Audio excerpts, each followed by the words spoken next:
ওয়াসিম সজীব ভাই, আপনি কি করে উপদেষ্টা হলেন? মানে আমি প্রশ্নটা এরকম করে করি, আপনার নাম উপদেষ্টা হিসাবে কে প্রস্তাব করলো বা কিভাবে আপনি উপদেষ্টা পরিষদে গেলেন?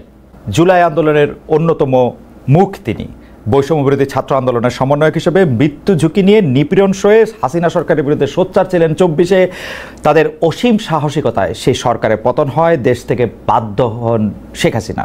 মাতৃভূমি অথবা মৃত্যুর মুখোমুখি দাঁড়িয়ে সফল আসিফ মোহাম্মদ সজীব ভূঁইয়া এখন অন্তর্বর্তী সরকারের একজন উপদেষ্টা হিসেবে গুরুত্বপূর্ণ কিছু মন্ত্রণালয় সামাল দিচ্ছেন। এখনও সোচ্চার, রাষ্ট্র সংস্কারের পক্ষে উচ্চকণ্ঠ আছেন জুলাই শহীদ ও জুলাই যোদ্ধাদের অধিকার আদায়ে। নানা বিষয়ে তিনি আলোচনায় থাকছেন, বিতর্ক থাকছে তাকে নিয়ে, তিনি তার জবাবও দিচ্ছেন। অনেক সময় নতুন করে আলোচনায় আসছেন, সবসময়, অনেক সময় না, নতুন করে আলোচনায় থাকছেন সবসময়। জনাব আসিফ মোহাম্মদ সজীব ভূঁইয়া আমাদের যুব ক্রীড়া মন্ত্রণালয়ের পাশাপাশি যিনি স্থানীয় সরকার, পল্লী উন্নয়ন, সমবায় মন্ত্রণালয় সামলাচ্ছেন, সেই উপদেষ্টা জনাব আসিফ মোহাম্মদ সজীব ভাই আজকে আমাদের অনুষ্ঠানের সঙ্গে আছেন। আর জনাব আসিফ মোহাম্মদ সজীব ভাই, আপনাকে আমাদের অনুষ্ঠানের পক্ষ থেকে, সবার পক্ষ থেকে স্বাগত জানাই। আপনি আমাদের সাথে যুক্ত হয়েছেন, সেজন্য আমাদের শুভেচ্ছা ও কৃতজ্ঞতা জানবেন। ধন্যবাদ। জনাব ভূঁইয়া, আমি যেহেতু আপনি এই জুলাই আন্দোলন থেকে শুরু করে, মানে 1 বছর আগে যে আন্দোলনটা একটা পরিণতি পেয়েছে, সেটা থেকে শুরু করে সরকারে থাকার কারণে আপনি অনেক বিষয়ে কালের সাক্ষী, সেজন্য আপনাকে একটু শুরু থেকেই একটু শুরু করতে চাই। জনাব আসিফ মোহাম্মদ সজীব ভাই, আপনি কি করে উপদেষ্টা হলেন? মানে আমি প্রশ্নটা এরকম করে করি, আপনার নাম উপদেষ্টা হিসাবে কে প্রস্তাব করলো বা কিভাবে আপনি উপদেষ্টা পরিষদে গেলেন? 5 আগস্টের পর যখন সরকার গঠন প্রক্রিয়া চলছিল, 5 থেকে 8 আগস্ট, এই সময়টাতে 5 আগস্টে আমরা সবাই একটা জায়গায় তো একমত ছিলাম যে প্রধান উপদেষ্টা হবেন ডক্টর মোহাম্মদ ইউনূস, কিন্তু বাকিদের বিষয়টা ঠিক ছিল না। তবে আমাদের কিংবা তখনকার যারা সমন্বয়ক, সবার একটা এক্সপেরিয়েন্স হচ্ছে, দেখা গেছে আমাদের 69-এর গণঅভ্যুত্থানে ছাত্রদের অবদান আছে, 90-এর গণঅভ্যুত্থানে ছাত্রদের গুরুত্বপূর্ণ অবদান আছে, তারা জীবন দিয়েছে। কিন্তু পরবর্তীতে দেশ গঠন প্রক্রিয়ায় বা সেটাতে ছাত্রদের অংশীদারিত্ব না থাকার কারণে দেখা গেছে যে ছাত্রদের ভাগ্যের আসলে কোনো পরিবর্তন হয় নাই। আর একটা বিষয় ছিল, সেটা হচ্ছে গণঅভ্যুত্থানের পরে আমরা যখন উপদেষ্টাদের তালিকা নিজেরাও করছিলাম, আরো বিভিন্ন জায়গা থেকে স্টেক হোল্ডারদের থেকে নিচ্ছিলাম তালিকা, তো দেখে আমাদেরও অতটা শিওর হতে পারছিলাম না, কারণ আমরা তো তাদেরকে ব্যক্তিগতভাবে চিনতাম না, আমরা হয়তো টিভিতে দেখেছি বা অনেককে দেখিও নাই, শিওর হতে পারছিলাম না যে তারা কতটুকু গণঅভ্যুত্থানকে ধারণ করে কাজ করবে। তো সেই জায়গা থেকে আমার যতদূর মনে পড়ে 6 কি 7 আগস্ট টিএসসিতে আমাদের 158 জন সমন্বয়ক সহ আরো যারা গুরুত্বপূর্ণ ভূমিকা রেখেছিল তাদেরকে নিয়ে একটা বৈঠক ছিল। তো ওই বৈঠকেই মোটামুটি সবাই প্রস্তাব করে যে আমাদের মধ্য থেকে, ছাত্রদের মধ্য থেকে উপদেষ্টা পরিষদে যাওয়া উচিত। এবং সেখানে যদিও বাকি স্টেক হোল্ডারদের থেকে, যেমন তখন সেনাবাহিনী একটা স্টেক হোল্ডার ছিল, তারপরে রাজনৈতিক দলগুলো স্টেক হোল্ডার ছিল, তো উপদেষ্টা পরিষদে যাওয়া উচিত। তো সব দিক থেকে ইয়ে হচ্ছিল যে 2 জন গেলে, তারপরে সেখানেই সবাই মিলে সিদ্ধান্ত নেয় যে নাহিদ ভাই এবং আমি উপদেষ্টা পরিষদে যাব প্রাথমিকভাবে। পরবর্তীতে তো মাহফুজ ভাই মাননীয় প্রধান উপদেষ্টার বিশেষ সহকারী হন এবং পরবর্তীতে উপদেষ্টা হন। সেটা কি 158 জন সমন্বয়ক যারা ছিলেন তারা নাম প্রস্তাব করে সেটা ঠিক করেছেন? মানে সেটা কি কোনো ভোটাভুটির মাধ্যমে? না, সমন্বয়কদের মধ্যে যারা উপস্থিত ছিলেন সবার মোটামুটি ঐকমত্যের ভিত্তিতে আমরা যাই। ওকে, উপদেষ্টাদের তালিকার কথা আপনি বলছিলেন, সেই উপদেষ্টাদের তালিকা কার কার কাছ থেকে আসছিল? আপনারা মানে এই কারা উপদেষ্টা হবেন সেই সিদ্ধান্ত কি আপনারাই নিচ্ছিলেন? মানে যারা আমরা একটা প্রক্রিয়ার মধ্য দিয়ে গিয়েছি, সে সময়টায় আমরা একটা লিয়াজো কমিটি করছি, আপনি যদি মনে করতে পারেন। সেটার লিড দিচ্ছিলেন আমাদের বর্তমান উপদেষ্টা মাহফুজ আলম এবং আরো 4-5 জন যারা বিভিন্ন সোসাইটির বিভিন্ন সেক্টরের সাথে বিভিন্নভাবে সম্পৃক্ত, ছাত্রদের মধ্য থেকেই। তো ওনারা মিলেই বিভিন্ন স্টেক হোল্ডারদের সাথে, যেমন বিএনপির সাথে আলোচনা হয়েছে উপদেষ্টা পরিষদ নিয়ে, আমাদের মাননীয় প্রধান উপদেষ্টা ডক্টর মোহাম্মদ ইউনূস স্যার একটা লিস্ট পাঠিয়েছিলেন আমাদের কাছে, সেখান থেকে ইনক্লুড হয়েছে, স্যার নিজে অনেককে ইনক্লুড করেছেন। তো সবকিছু মিলিয়ে একটা উপদেষ্টা পরিষদ প্রাথমিকভাবে গঠিত হয়েছিল, পরবর্তীতে বিভিন্ন সময় সেটা আরো বর্ধিত হয়েছে। তার মানে হচ্ছে যে আপনারা বিএনপির একটা লিস্ট, জামাতের একটা লিস্ট, প্রফেসর ডক্টর মোহাম্মদ ইউনূসের একটা লিস্ট, সবগুলি নিয়েই মোটামুটিভাবে আমরা যেটা আপনাদের কাছ থেকে জানতে পেরেছি বিভিন্ন সময়, বা উপদেষ্টারাও বলেছেন যে একটা সবগুলি নামের মধ্যে থেকে যে নামটা কমন বা যে নামটা নিয়ে বিতর্ক সবচেয়ে কম, এরকম নামগুলি আপনারা খুঁজছিলেন। ফাইনালি আপনারা যে উপদেষ্টা পরিষদটা পান, সেই উপদেষ্টা পরিষদটা যেই সময় আপনি শপথ নিলেন, যাদেরকে দেখলেন বা যাদের নাম শুনলেন, সেটা নিয়ে আপনারা মোটামুটি সন্তুষ্ট ছিলেন সেই সময়? এখন পর্যন্ত আসলে সত্যি কথা বলতে গেলে সেই উপদেষ্টা পরিষদের 50-60% মানুষকে আমরা চিনি, আর এর বাইরে অনেকে হয়তো আমরা চিনিও না, কিন্তু ঐকমত্যের ভিত্তিতে বা আমরা সোশ্যাল মিডিয়া কিংবা গুগল ঘেটে দেখেছি যে তাদের প্রোফাইল কিরকম। যেমন এমনও অনেকের নাম আসছে যাদের প্রোফাইল বা ব্যাকগ্রাউন্ড একটু প্রবলেমেটিক, তো আমরা বিভিন্ন জন থেকে খোঁজ নিয়ে তাদের নাম বাদও দিতে হয়েছে। আবার এমন নাম আসছে যেটা হয়তো বিএনপির পছন্দ হয়নি বা এর খুবই রিজিড পজিশন ছিল, সেটাও বাদ দেওয়া হয়েছে। তো এইভাবে একটা সর্বজন গ্রহণযোগ্য একটা উপদেষ্টা পরিষদ বানানোটাই, যাতে করে সবার একটা ইয়ে থাকে, এটাই ছিল উদ্দেশ্য এবং শেষ পর্যন্ত সেটা হয়েছে। মূলত এটা কোঅর্ডিনেট করেছিল মাহফুজ ভাই, যে লিয়াজু কমিটি হয়েছিল তারা। এই কারণে আমাদেরকে আবার অনেকগুলো যারা নেতৃত্বে ছিলেন তাদের অনেকগুলো দিকে আসলে মেনটেন করতে হচ্ছিল। তো আমরা দেখেছি, আমরা অবগত ছিলাম, বাট পুরো জিনিসটা প্রক্রিয়াটা মাহফুজ ভাই সহ ইয়ে করেছিলেন। ওকে, একটু মানে যেহেতু ওইখান থেকে শুরু করলাম, একটু আর্মেনিয়া কথা বলি। আপনি জানেন যে আওয়ামী লীগের যারা আছেন তারা সবাই মনে করেন, অনেকেই মনে করেন যে এটা আপনাদের ক্রেডিট না, আওয়ামী লীগের সবাই মনে করেন মোটামুটি এটা আপনাদের ক্রেডিট না, দেশের লোকজন কোনো আন্দোলনের মধ্যে কোনো অংশগ্রহণ করে না, এটা দেশি বিদেশি ষড়যন্ত্র এক। আর দ্বিতীয় হচ্ছে সেনাবাহিনী বন্দুকের নল উল্টা দিকে ঘুরিয়ে দিয়েছিল বলে তাদের পতন হওয়া সম্ভব হয়েছে। এবং বিশেষ করে সেনাপ্রধানকে তারা দায়ী করেন যে সেনাপ্রধানের বেইমানির কারণেই, কোট আনকোট বেইমানির কারণেই আসলে তাকে দেশ ছেড়ে চলে যেতে হয়েছে বা আওয়ামী লীগ সরকারের পতন হয়েছে। কিন্তু সেই সেনাপ্রধানের ব্যাপারে আপনার বক্তব্য, যেমন আপনি বলেছিলেন যে বুকে পাথর জমা রেখে তিনি ডক্টর মোহাম্মদ ইউনূসকে আসতে বলেছিলেন, বা সেনাপ্রধান ওয়াকার সাহেবকে সরানোর ক্ষেত্রে আপনাদের সাবেক সহযোদ্ধা বর্তমানে এনসিপির নেতা জনাব হাসনাত আবদুল্লাহর কিছু কথা, সেই সবগুলি বিষয় আপনার সাথে সেনাবাহিনীর সম্পর্ক বা সরকারের সাথে সেনাবাহিনীর সম্পর্ক খারাপ করেছে কিনা, বা সরকারের সাথে সেনাবাহিনীর সম্পর্ক আলাদা কোনো কিছু কিনা, নাকি সেনাবাহিনী একটা ডিসিপ্লিন, মানে এটা একটু আপনার কাছে একটু জানতে চাই। বিশেষ করে আপনার বক্তব্যের পরে এটা এরকম মনে হয়েছে কিনা ডক্টর মোহাম্মদ ইউনূস হয়তো সেনাপ্রধানকে এখন থেকে খারাপ ভাবতে শুরু করলেন যে উনি যেহেতু আমাকে চানি নাই তাহলে আমিও ওনাকে চাই না, ব্যাপারটা এরকম হয়েছে কিনা? সেনাবাহিনীর সাথে সরকারের কিংবা আমাদের তো কোনো বিরোধ নেই সেনাবাহিনীর সাথে, বরং আমরা মনে করি যে 5ই আগস্টের এবং এর পূর্ববর্তী গণঅভ্যুত্থানের সময়টাতে জুনিয়র অফিসার সহ যারা আছেন তাদের একটা চাপ ছিল যে তারা কোনোভাবেই গুলি করবেন না। সেটা বিভিন্ন মাধ্যমে আমরা দেখেছি, দরবার হলের মিটিং এর ইনফরমেশন লিক হয়েছে, সেখানে আমরা দেখেছি। তো তাদের এই অবদানকে অবশ্যই আমরা স্বীকার করি। তবে কিছু একটা জায়গায় আমার মনে হয় যে জায়গাটায় কনফ্লিক্ট, সেটা হচ্ছে আওয়ামী লীগের প্রশ্নে, যেটা আমাদের যেই সরকার গঠনের উদ্দেশ্যে 6 তারিখ বঙ্গভবনে যেই বৈঠক হয় 3 বাহিনী প্রধান এবং রাষ্ট্রপতির সাথে, সে সময়কার আমি আগে একটু বলে নিই, কারণ এর আগে যখন কথা বলছি সবাই অনেকে বলতেছিল যে আমার শপথ ভঙ্গ হয়েছে। আমার শপথ গ্রহণ হয়েছে 8ই আগস্ট। 8ই আগস্টের পূর্বের যে কোনো সময়কার বক্তব্য আমার শপথের মধ্যে ইনক্লুডেড হবে না। 8ই আগস্টের পরবর্তী যদি কোনো আমি রাষ্ট্রীয় গোপন তথ্য পাবলিক করি, তা সেক্ষেত্রে আমার শপথ ভঙ্গ হতে পারে। তো গোপনীয়তা শপথ ভঙ্গ হওয়ার বিষয়টা অনেকে বলেছে। তো সেই মিটিংটা ছিল 6 আগস্ট, সরকার গঠন প্রক্রিয়া আমরা যখন ইয়াতে আলোচনা করি। তো সেখানেই এটা আমি আমার আগের বক্তব্য বলেছি যে সেখানে এই কথাটা এসেছিল যে সেনাপ্রধান বলেছিলেন যে দেশের 30-40% মানুষ তো আওয়ামী লীগকে সাপোর্ট করে। তো যে অন্তর্বর্তীকালীন সরকার আসবে সেটার তো সবার কাছে গ্রহণযোগ্য হইতে হবে। তো আওয়ামী লীগের সেই 30-40% মানুষ তো ডক্টর মোহাম্মদ ইউনূসকে হেট করেন। তো এটা নিয়ে আমাদের 3-4 ঘন্টার মতো প্রায় এই টপিক সহ আরো প্রাসঙ্গিক অন্যান্য টপিক ছিল, বাট এটাই ছিল মূল টপিক। 4 ঘন্টার মতো সম্ভবত বৈঠক হয়েছিল। সেখানে আমরা 4 জন ছিলাম। বাইরে ছিলেন তখন আসিফ নজরুল স্যার ছিলেন, তানজিমউদ্দিন স্যার ছিলেন ঢাকা বিশ্ববিদ্যালয়ের, আরো সমন্বয়করা ছিলেন।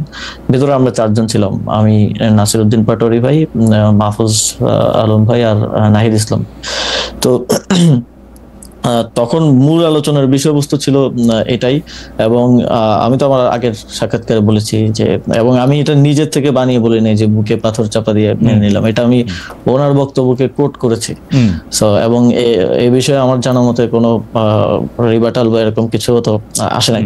তো সেই জায়গা থেকে আমার জায়গা থেকে আমার মনে হয়েছে যে আওয়ামী লীগের প্রতি সিম্প্যাথি থাকাটা এবং আওয়ামী লীগকে ফিরে আনার, কিংবা নানা, যেমন এখন একটা কথা শুনতে পাওয়া যায় যে জাতীয় পার্টিকে প্রধান বিরোধী দল করার জন্য একটা তোড়জোড় চলতেছে। এই যে মেকানিজম করে যে মানুষের ম্যান্ডেট কে ইয়ে করা, ম্যানিপুলেট করার একটা প্রক্রিয়া। এবং এই যে আমি যতদূর জানি যে যারা ডামি এমপি ছিল, তারপর আওয়ামী লীগের যারা সাপোজ যাদের ইমেজ অতটা খারাপ না, তাদেরকে জাতীয় পার্টি থেকে ইলেকশন করানোর একটা পরিকল্পনা চলছে। এই ধরনের উদ্যোগ বা এই ধরনের বিষয়গুলোর কারণেই কিন্তু আমি ব্যক্তিগতভাবে এবং সরকারেরও বিভিন্ন অংশ এই বিষয়টা নিয়ে হয়তো স্কেপটিক্যাল থাকতে পারে। এবং সেটা কতটুকু আসলে যেটা বলছেন যে স্যারের সাথে সম্পর্ক খারাপ, এটা আমি কখনো দেখি নাই। স্যার সবসময় সবাইকে ওন করে, সবাইকে সাথে নিয়ে আসলে কাজ করতে চান। এবং মূলত 5ই আগস্টের পরে, এত বড় একটা অভ্যুত্থান বিপ্লবের পরে বাংলাদেশে যে পরিস্থিতি খারাপের দিকে যায় নাই, দেশটা যে একটা গৃহযুদ্ধের দিকে যায় নাই, বরং আস্তে আস্তে আরো স্টেবিলিটির দিকে আসছে, এটা মূলত স্যারের এই সবাইকে অ্যাকোমোডেট করে কাজ করার মানসিকতার কারণেই সম্ভব হয়েছে। আমি এই জায়গাটায় যদি আপনাকে একটু বলি, যে কারণ এগুলি খুবই গুরুত্বপূর্ণ প্রসঙ্গটা হচ্ছে এরকম যে ধরেন আপনি বলছিলেন যে মেকানিজম করে কোনো কিছুর একটা ম্যান্ডেট আদায় করা, যেমন আপনি এখন জাতীয় পার্টির কথা বললেন যে জাতীয় পার্টিকে প্রধান বিরোধী দল বানানোর একটা মেকানিজমের কথা শোনা যাচ্ছে। আমরা কিন্তু বিভিন্নভাবে শুনতে পাচ্ছি যে সরকারের ভিতরে আরেকটা সরকার আছে। আমরা এরকমও শুনতে পাচ্ছি যে গোয়েন্দা সংস্থাগুলি যারা শেখ হাসিনার সময়ে অ্যাক্টিভ ছিলেন তারা এখনও অ্যাক্টিভ আছেন, বিশেষ করে ডিজিএফআইয়ের কথা বলা হয়। কিন্তু আমরা তো দেখি ডিজিএফআই তো সরকার প্রধানকে রিপোর্ট করে, সেনা প্রধানকে না। মানে ডক্টর মোহাম্মদ ইউনূসের আন্ডারে ডিজিএফআই। তাহলে এই ব্যাপারটা আসলে কেমন? মানে যদি কেউ মেকানিজমটা করে থাকেন, এটা কি আপনারা সরকার থেকে করতেছেন নাকি সামরিক বাহিনী বা অন্য কোনো একটা সরকার যাদের আমরা চিনি না তারা করতেছেন? আপনি কি এইটা একটু এখন অন পেপার তো অনেক কিছুই থাকে, কিন্তু বাস্তব প্রয়োগের ক্ষেত্রে সেটার বাস্তবায়ন বা সেটার প্রক্রিয়াটা অনেক সময় অনেক ভিন্ন রকম হয়ে যায়। আসলে 5ই আগস্টের পরে এখানে শেখ হাসিনা থাকা অবস্থায় যেমন ক্ষমতার কেন্দ্র ছিল শেখ হাসিনা এবং আওয়ামী লীগ রাজনৈতিক দল হিসেবে, 5ই আগস্টের পরে তো ক্ষমতার কেন্দ্রগুলো অনেক দিকে ভাগ হয়ে গেছে। এখন তো সরকার একমাত্র ক্ষমতার কেন্দ্র না, যেটার আমি মনে করি যে এই ঘটনা প্রবাহে অনেকের অনেক ভুল ছিল। এবং সেই ভুলগুলোর জন্যই দেখা গেছে যে এই ক্ষমতার এই কেন্দ্র বিভাজিত হয়েছে। রাজনৈতিক দলগুলো একটা এখন ক্ষমতার কেন্দ্রে আছে, কারণ হচ্ছে সরকারের যে কোনো পলিসি ডিসিশন, বিগ ডিসিশন রাজনৈতিক দলগুলোকে ছাড়া নেওয়া যাচ্ছে না, তাদের সাথে বোঝাপড়ার ভিত্তিতে, ঐকমত্যের ভিত্তিতে নিতে হচ্ছে। এখানে মিলিটারি একটা ক্ষমতার কেন্দ্র হয়ে উঠেছে 5ই আগস্টের পরে, যেটা 5ই আগস্টে আমাদের রাজনৈতিক দলগুলো সেই ম্যান্ডেটটা ক্যান্টনমেন্টে গিয়ে দিয়েছেন বলে আমি মনে করি। এবং এই কমপ্লেক্স সিচুয়েশনের কারণে যে এই যে অন পেপার যেরকম আছে যে ডিজিএফআই প্রধান উপদেষ্টাকে রিপোর্ট করবে, কিংবা যেটা যেভাবে চলা উচিত অন পেপার সেটা সেভাবে তার আসলে চলছে না। তো এই সবকিছু মিলে সরকারের ভিতরে, একটা সরকার না, সরকারের ভিতরে এটা সব সরকারের ভিতরেই থাকে, নানা ধরনের মানুষ থাকে। একটা পলিটিক্যাল গভর্নমেন্ট আসলেও তো আমরা বলি যে এখানে ভারতপন্থীরা আছে, এখানে পাকিস্তানপন্থীরা আছে, এখানে অমুক হচ্ছে আমেরিকাপন্থী। তো এই সরকারটা তো আসলে কোনো ইউনিফাইড জিনিস না, এটা তো এক জায়গা থেকে আসে না। এই সরকারের যদি 20 জন লোক থেকে 20 জন লোক 20টা জায়গা থেকে আসছে, তো সেই জায়গা থেকে ওই ক্ষমতার কেন্দ্রটা আসলে এক জায়গায় নাই, সেটা বিভিন্ন ইয়া থেকে মোবিলাইজ হয়। তো অন পেপার যেটা যেভাবে আছে সেটা সেভাবে চলা একটু মুশকিল এই সময়ে। আমার মনে হয় যে আপনি অনেকগুলি গুরুত্বপূর্ণ বিষয়ে আসলে যতটুকু আপনার পক্ষে বলা সম্ভব একটি সাংবিধানিক পদের থেকে সেরকমই আপনি বলছেন। কিন্তু আমাদের জন্য যদি একটু আপনি পরিষ্কার করতেন, যেমন রাজনৈতিক দলগুলোকে এখন আপনি ক্ষমতার কেন্দ্র বলতেছেন, সরকার অনেকগুলি সিদ্ধান্ত আসলে রাজনৈতিক দলগুলোর বাইরে নিতে পারছে না, সেনাবাহিনীকেও আপনি একটা ক্ষমতার কেন্দ্র বলছেন। আমরা কি এরকম বলতে পারি, যেরকম আমরা আসলে মানে আমার কানে যেরকম করে কথা আসে সেটা হচ্ছে যে এখন বাংলাদেশ সরকারের অর্থাৎ আপনাদের সকল সিদ্ধান্ত নিয়ন্ত্রণ করছে বিএনপি? আমরা কি এরকমভাবে বলতে পারি যে আসলে জেনারেল ওয়াকারের পদপদবীর দিক দিয়ে তিনি আপনাদের সরকারকে রিপোর্ট করার কথা থাকলেও কাগজে কলমে অনেক ক্ষেত্রে তিনি একটি পক্ষ হয়েছেন? আপনি কি এরকমটাই বলছেন? বা আপনি যদি এই ব্যাপারটা আরেকটু ব্যাখ্যা করতেন যে রাজনৈতিক দল বলতে কি শুধু আপনি বিএনপিকে বোঝাচ্ছেন নাকি জামাত বা এনসিপিকেও বোঝাচ্ছেন? ক্ষমতার কেন্দ্র সামরিকায়ন বলতে কি আপনি জেনারেল ওয়াকারকে বোঝাচ্ছেন নাকি জেনারেল ওয়াকারেরও আয়ত্তের বাইরে এরকম কোনো কিছুর কথা আপনি বলছেন, কোনো বাইরের রাষ্ট্রের? না, আমি আমি আমি এখানকার মানে ক্ষমতার কেন্দ্র বলতে নির্দিষ্ট রাজনৈতিক দল না বলে আমি এখানে পলিটিক্যাল স্টাবলিশমেন্ট যেটা আছে স্টাবলিশমেন্ট আকারে এখানে বলি। যেমন মনে করেন যে যদি উদাহরণ দেই যে স্থানীয় সরকার নির্বাচন, আমি তো স্থানীয় সরকার মন্ত্রণালয়ের দায়িত্বে।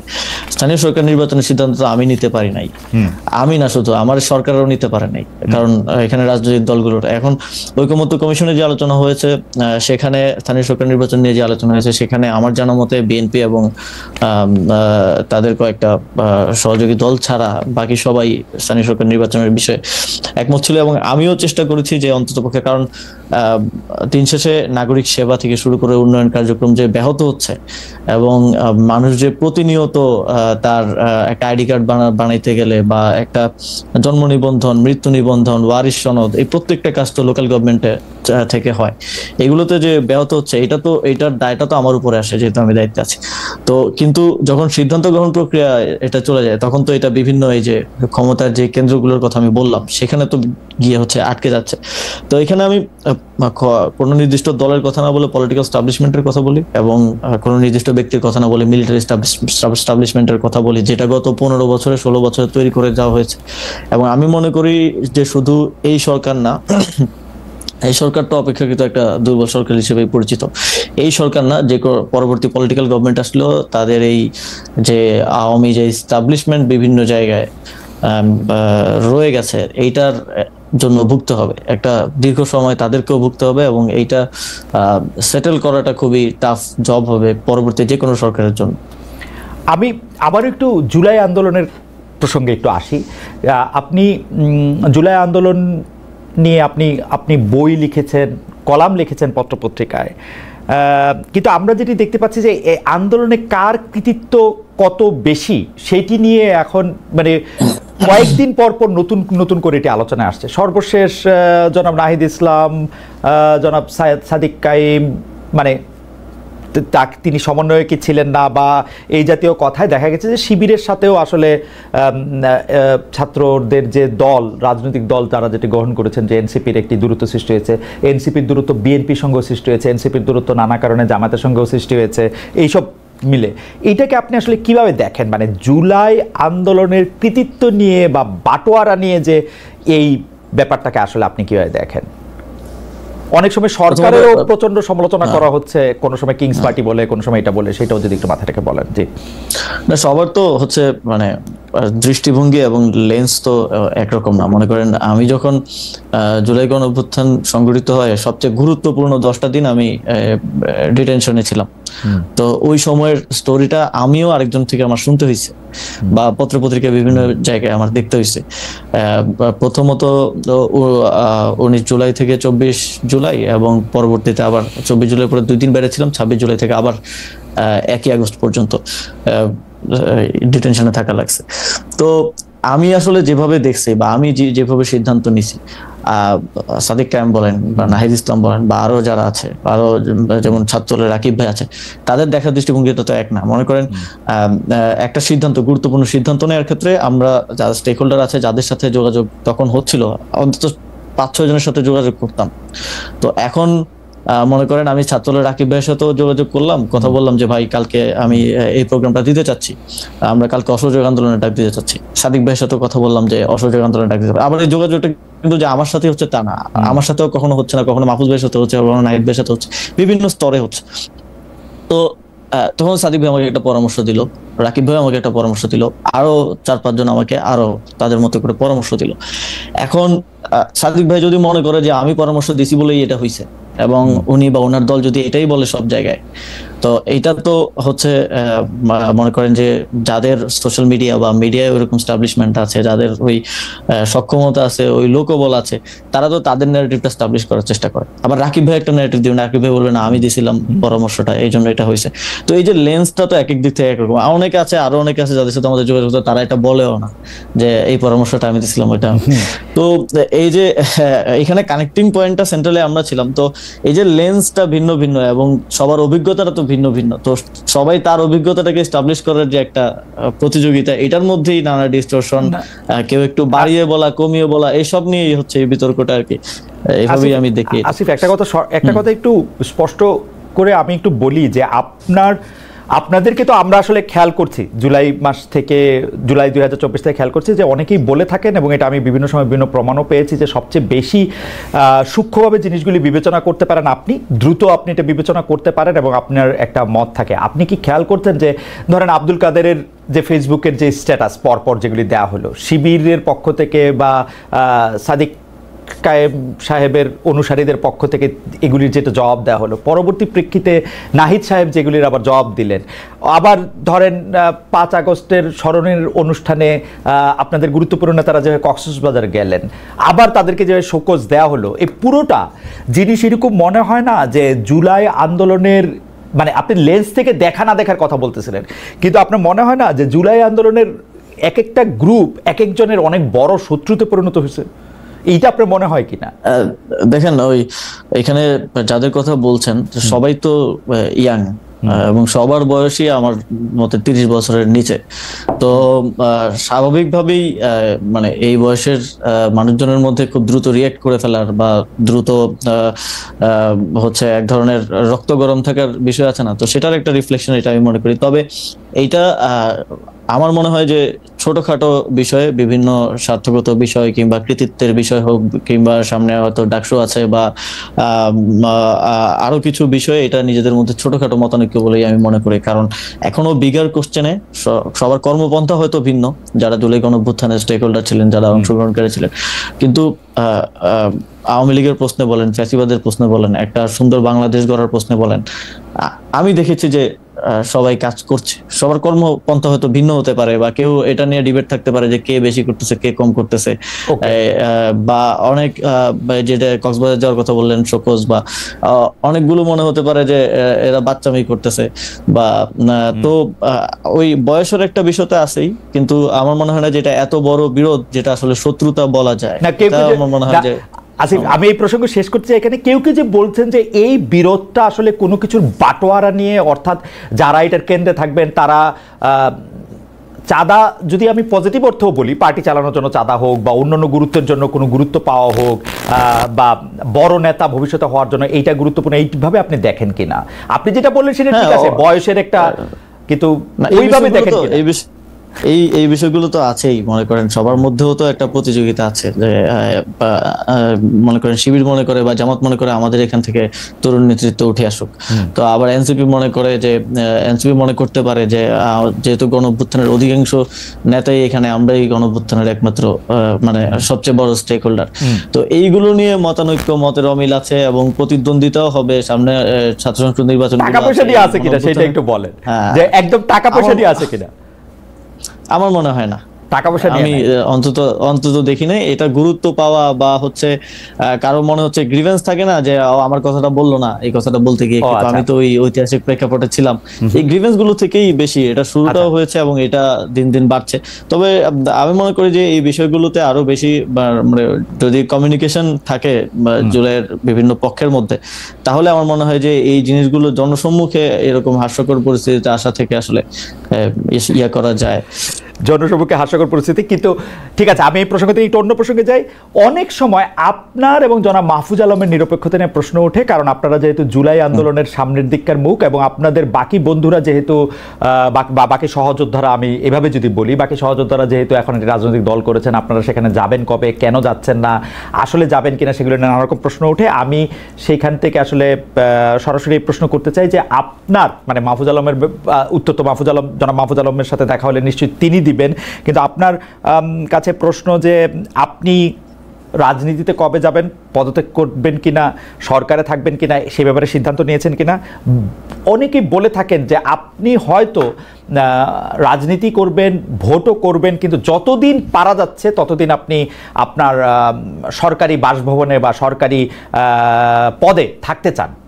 মানে আপনি আমার খুবই প্রিয়, সেই জন্য বলি যে অনেকে বলে থাকে যে আপনি পতাকাবাহী গাড়িতে আরো কিছুদিন চড়বেন, তারপরে ইলেকশন যখন এগিয়ে আসবে তখন আপনি গিয়ে দেখেন খালেদ ভাই, পতাকাবাহী গাড়ি বা এই বিষয়গুলো মানে এটা আমরা কখনো চাইও নাই, বা এটার প্রতি আমাদের ওই রকম কোনো মোহ নাই।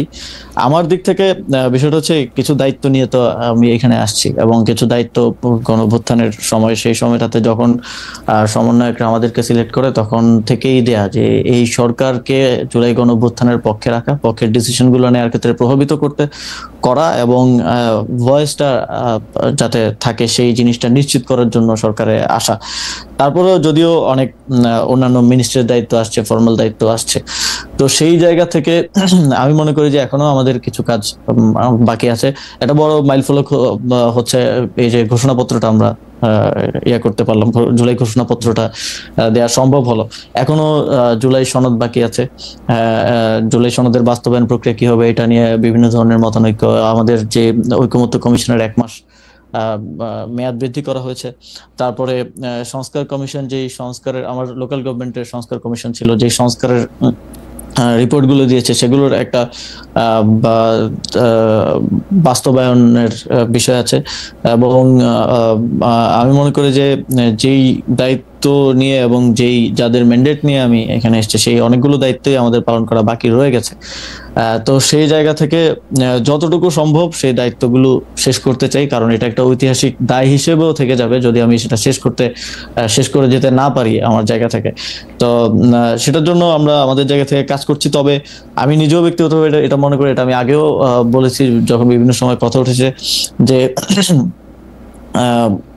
রাজনীতিতে সরাসরি জড়িত কারো সরকারে থাকা উচিত না, যদিও এরকম কয়েকজনই আছেন।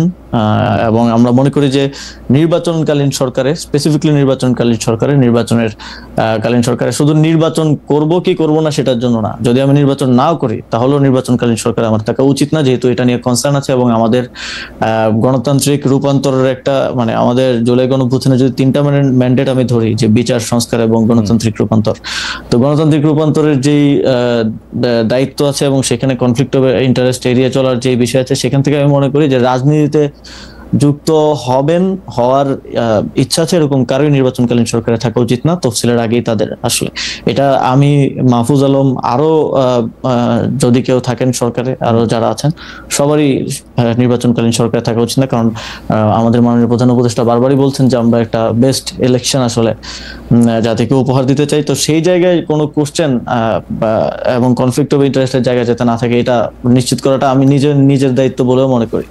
ওকে, তাহলে এখানে আবার 2টা প্রশ্ন আছে। তার আগে শুধু এই লাইনে জেনে নিতে যে আপনি বলতেছেন যার রাজনীতি করার ইচ্ছা আছে বা যে রাজনীতি থাকবেন তিনি নির্বাচন করুক আর না করুক, নির্বাচনকালীন সরকারে থাকা উচিত। আপনার কি রাজনীতি করার ইচ্ছা আছে? অর্থাৎ আমি বলতে চাইতেছি যে আপনি কি নির্বাচনকালীন সরকারে থাকছেন কি থাকছেন না?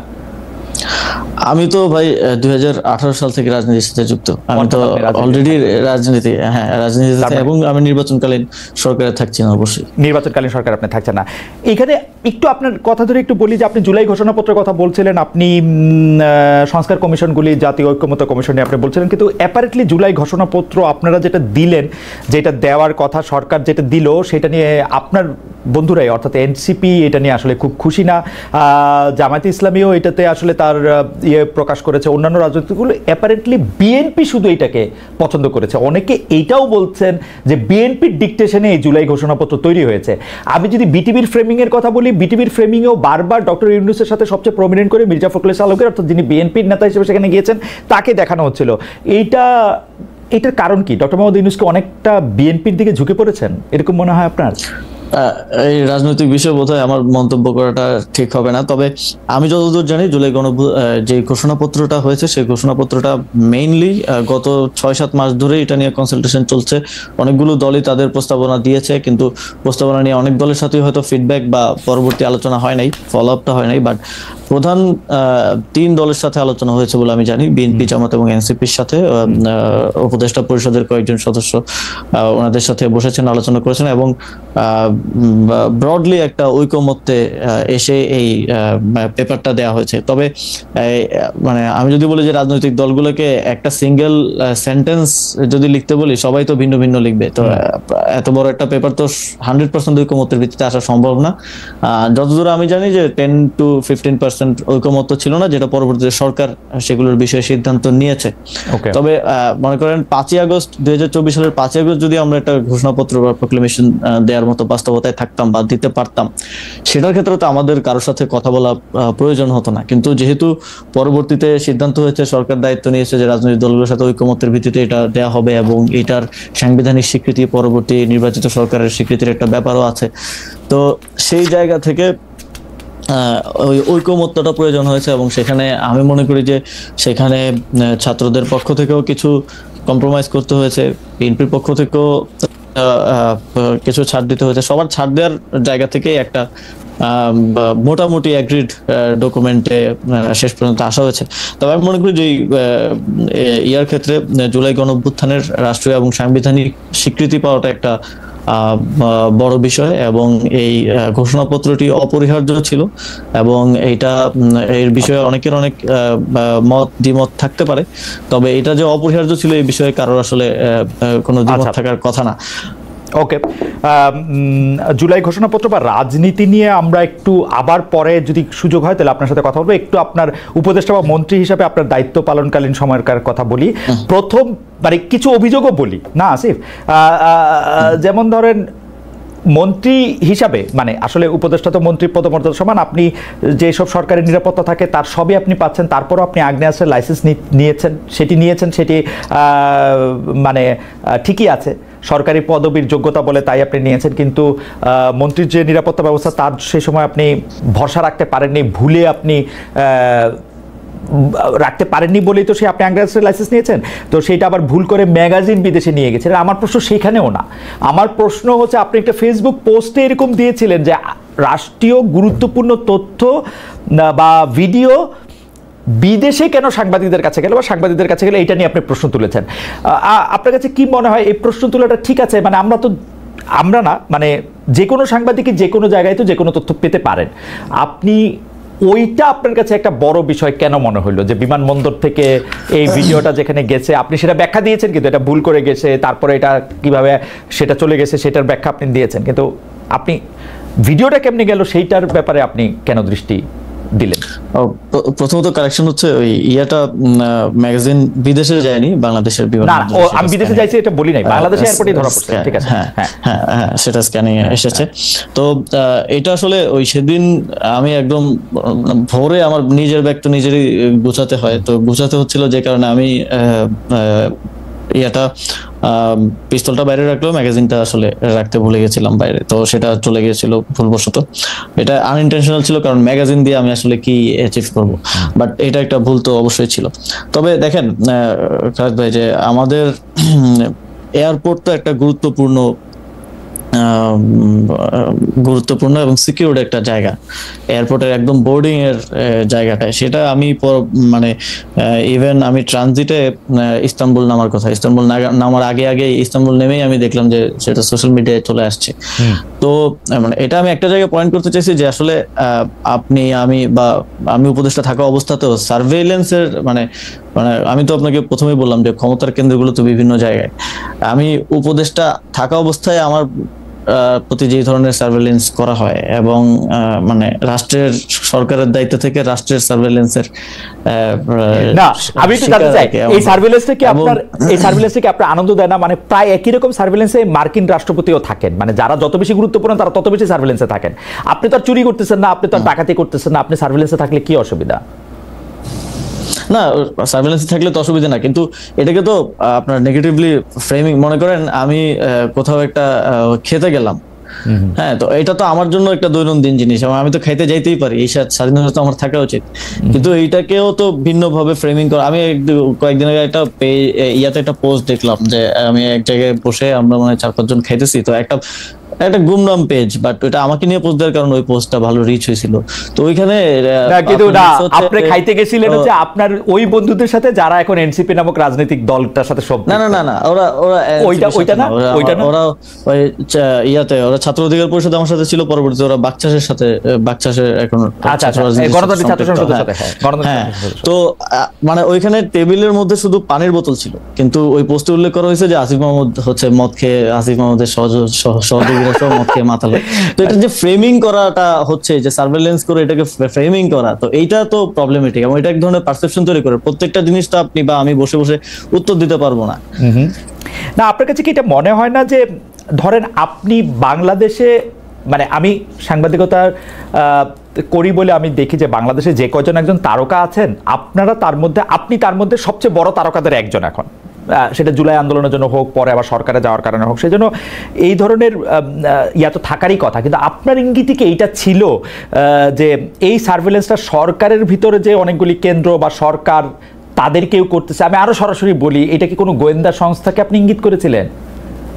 হ্যাঁ, আমি এর আগেও বলছি যে কিছু রিপোর্টের ব্যাপারে আমি একটা সংবাদ সম্মেলনে বলতে গিয়ে বলছিলাম যে আমাকে হাউস থেকে যোগাযোগ করে বলা হয়েছে যে এইটা তো আমাদেরকে চাপ দিছে করার জন্য, এবং এটা টেক্সটটা হুবহু আমি হাউসে ফোন করে জিজ্ঞেস করছিলাম যে আপনারা যে একটা নাম্বার লিখলেন এখানে, এটা কিসের রেফারেন্সে লিখছেন? আপনাদের ইয়াতে তো রিপোর্টে তো লেখা জানা গেছে, জনশ্রুতি আছে, কিসের রেফারেন্স আপনারা লিখলেন? তখন বললো এটা আমাদেরকে একটা গোয়েন্দা সংস্থা থেকে দিয়ে চাপ দেওয়া হয়েছে এটা রিপোর্ট করার জন্য।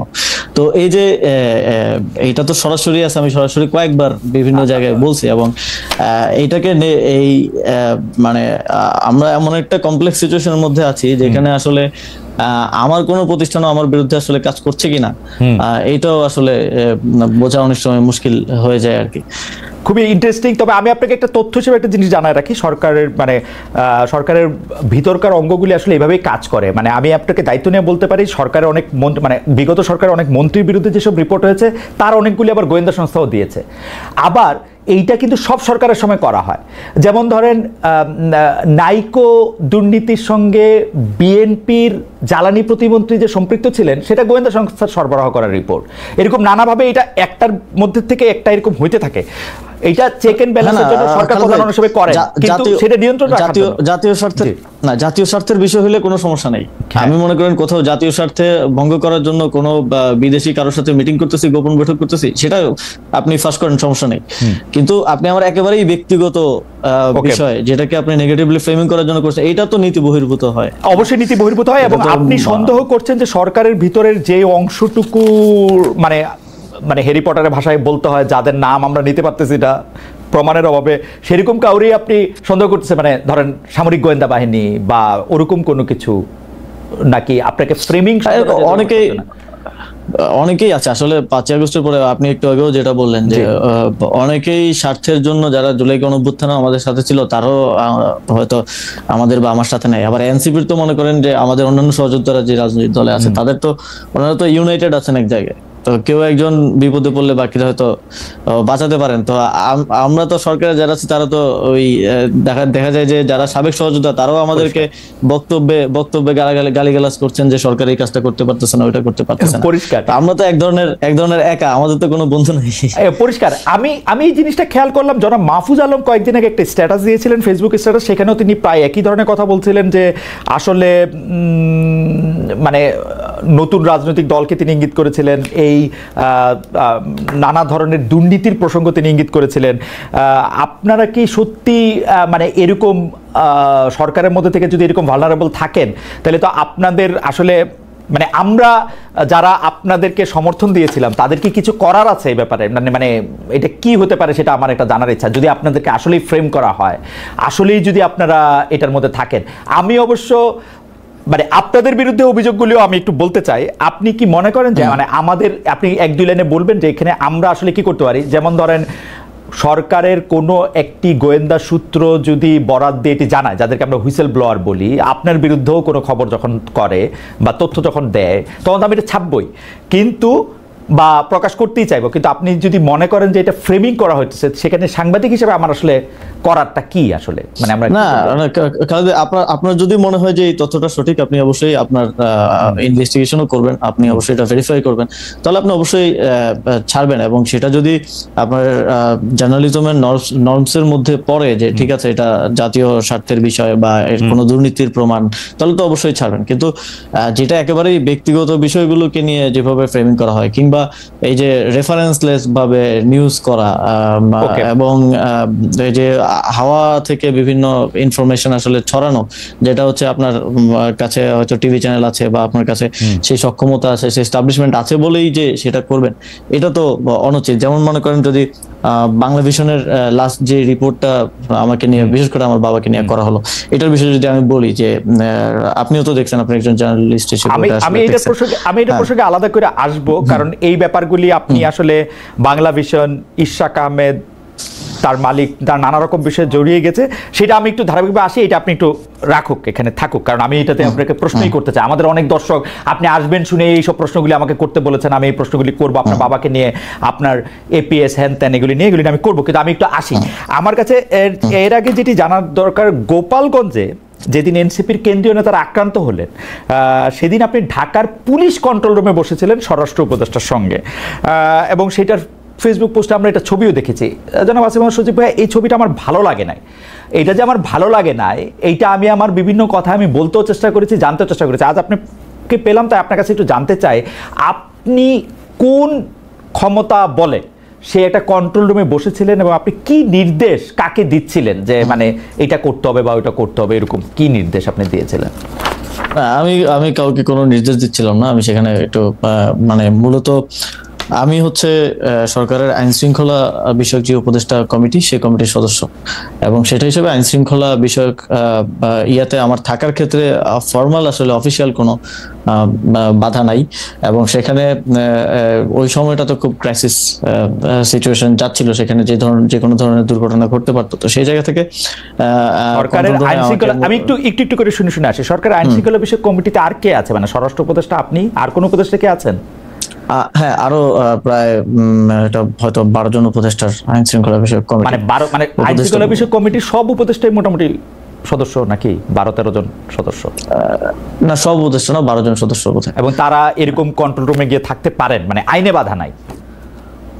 না, ফর্মালি তো এতে কোনো আসলে বাধা নাই। আমি তো সরাসরি কোনো নির্দেশনাও দিচ্ছিলাম না, যেটা স্বরাষ্ট্র উপদেষ্টা নির্দেশনা দিচ্ছিলেন। আমি সেখানে কোঅর্ডিনেশন করার চেষ্টা করছিলাম। যেমন মনে করেন এই যে পুলিশ পাঠানো হবে, কিন্তু পদ্মা সেতুর সামনে বৈষম্যবিরোধী ছাত্র আন্দোলনের লোকজন অবরোধ করে রাখছে, পুলিশ যেতে পারছে না।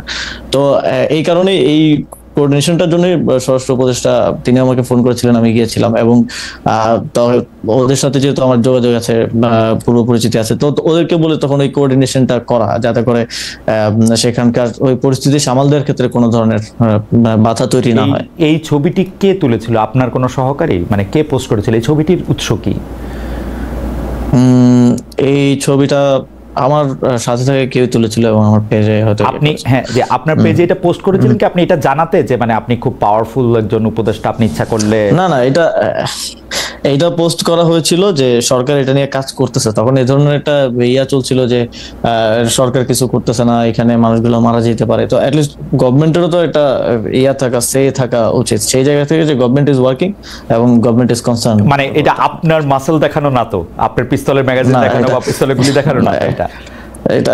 এটা কোনোভাবেই না। এবং ইয়াতে মানে ওইটাও তো ম্যাগাজিন তো দেখানোর জন্য না, ওইটা আমি নিজেও বিব্রত। আচ্ছা, কিন্তু ওই ছবিটা আপনি পোস্ট করেছিলেন এই কারণে না তো, দেখো যে আমি কিন্তু আম হিয়ার, আম দ্য চেয়ার, আমি ওরকম বলার জন্য না তো? না, মানে আছে না একটা না, আমার মনে হয় যে এই সরকারের একটা দুর্বলতার জায়গা হচ্ছে এই সরকারের কমিউনিকেশন আসলে একটু কম। দেখা যায় আওয়ামী লীগের সময় আমরা দেখেছি যে কাজ যতটুকু করতে এর থেকে বেশি বলতো। তো এই সরকারের কমিউনিকেশনটা এই সরকারের একটা বড় দুর্বলতা, যে অনেক কাজ হচ্ছে কিন্তু সেগুলোর কমিউনিকেশন হচ্ছে না। মানুষ ভাবতেছে যে আমার কাছে মনে হয় যে আমাদের প্রেস সচিব, আমাদের সিনিয়র সাংবাদিক শফিক ভাই বেশ ভালোই করছেন, সরকার যতটুকু করছে তাতে। শফিক ভাই তো করছেন, শফিক ভাই তো মাননীয় প্রধান উপদেষ্টার প্রেস সচিব। সরকারে তো আরো 22-24 জন উপদেষ্টা আছেন, উপদেষ্টার বিশেষ সহকারীগণ আছেন। আপনি কয়জনকে আসলে মিডিয়াতে দেখেন? আচ্ছা, এটা কে ঠিক করে জনাব আসিফ? যে আমি এটা ওনাকে জিজ্ঞেস করছিলাম যে আপনার তো 22 জন উপদেষ্টা আছে, উনার অফিসে জিজ্ঞেস করছিলাম, আসলে ডেপুটি প্রেস সেক্রেটারির সাথে কথা হচ্ছিল যে 22 জন উপদেষ্টা আছে, যে এর মধ্যে আপনি কোন উপদেষ্টার কাজকে সামনে আনবেন, কোন কাকে পিছনে আনবেন? কারণ আমরা দেখি মাঝে মাঝে উপদেষ্টাদের কথাও প্রেস উইং থেকে বলা হয়, কিন্তু কার কথা কিভাবে বলা হবে এটা কি মানে ক্যাবিনেটে বসে আপনারা ঠিক করেন, নাকি ডক্টর ইউনূস নির্দেশ দেন যে এদের কথা বলবেন বা আমার কথা বলবেন? না, এটা হচ্ছে মাঝে মধ্যে হয়তো দেখেন যে এর সাথে শফিক ভাইয়ের সাথে সংবাদ সম্মেলন উপদেষ্টারাও থাকে। কনসার্ন যেই মন্ত্রণালয়ের কাজ হয়, যেমন আমার মন্ত্রণালয়ে একটা আইন পাস হলো, সেটার বিষয়ে ব্রিফ করার জন্য আমি ওনার সাথে গেলাম, বা অন্য কারো কনসার্ন। তবে আমি দেখেছি যে উপদেষ্টার মধ্যে বেশিরভাগের মধ্যেই একটা মানে প্রচার বিমুখতা আছে, এবং স্বাভাবিকও। ওনারা তো আর পলিটিক্স করা বা ওনারা তো সামনে আসার যে পলিটিক্যাল গভর্নমেন্টের মধ্যে যে ড্রাইভটা থাকে যে আমি কাজ করছি এটা দেখাইতে হবে, এই যে একটা দায়ের জায়গা থাকে, তো এইটা তো ওনাদের নাই। সেই জায়গা থেকে কমিউনিকেশন গ্যাপ আছে। তো সেই জায়গা থেকেও মাঝে মধ্যে দেখা যায় যে মাঝে মধ্যে আমি চেষ্টা করি যে কমিউনিকেট করার, কারণ দেখা যায় যে এখন রিয়াকশনটা খুব দ্রুত হয়। এখন আওয়ামী লীগের আমলের মতো না, কিছু একটা ঘটলেই দেখা যায় যারা কনসার্ন আছে, এখন নাগরিকদের মধ্যে সচেতনতা বৃদ্ধি হয়েছে, স্টুডেন্টদের মধ্যে সচেতনতা বৃদ্ধি হয়েছে, খুব দ্রুত দেখবেন যে মাঠে নেমে চলে আসছে।